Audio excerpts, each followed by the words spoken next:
The psoas, or your primary hip flexor muscle, can feel tight for a lot of reasons. So today I want to talk to you about two main reasons that I see where the psoas is responding with holding lots of tension. And these are reasons why stretching doesn't always help or last. So you might stretch your psoas out and then the next day feel like it's tight again. All right, so let's take a look at these two reasons. So reason number one is the psoas is the primary vertical stabilizer for the spine. So you can see how the psoas comes in and inserts on all the lumbar vertebrae and disc and helps to stabilize the spine. Now, when we think about roles for spinal stability, we need more than just one player. So we need more than just that psoas showing up to really help us.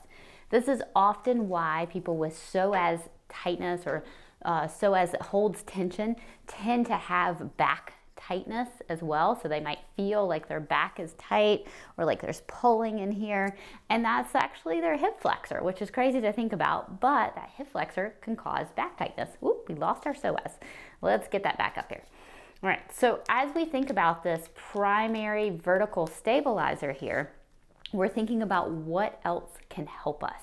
So when we think about that, we think about our abdominals, specifically those transverse abdominals and our internal and external obliques that help sit around the side, and they help to form lateral stability.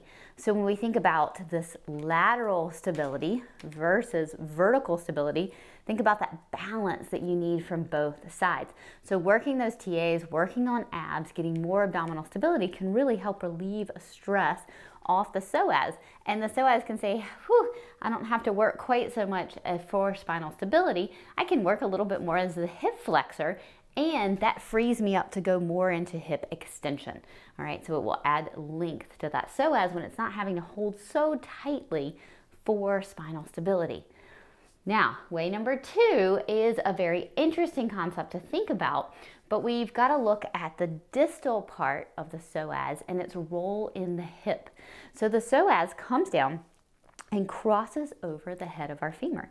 So it sits in the front of our hip socket. So when you have psoas tightness, you might feel some discomfort or tightness here in the front of your hip.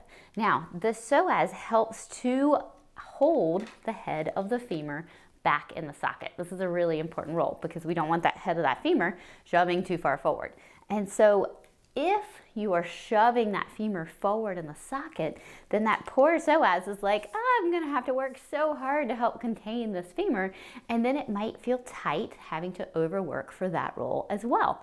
So when we think about what shoves the femur forward, we think about that sway back posture where somebody's shoving their hips forward.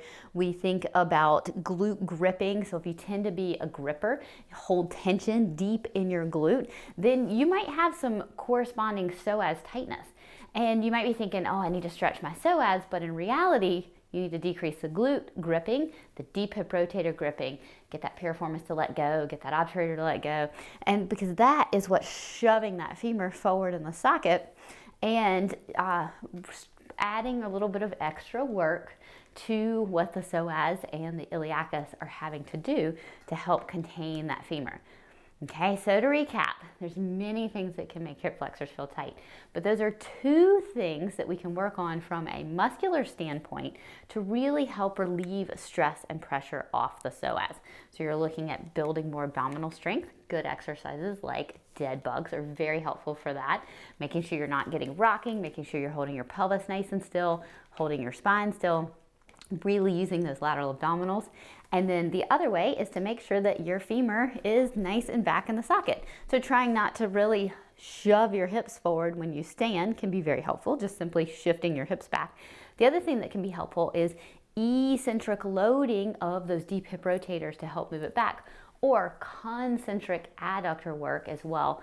And glute medius, anterior glute medius work can be very helpful for that. All right, so give that a try and see if your hip flexor, the psoas, is feeling tight, not because it's just feeling tight for no reason and we blame it, but if it's feeling tight because it's doing the job, doing more work than it's supposed to and doing the job of other muscles that should be helping it out.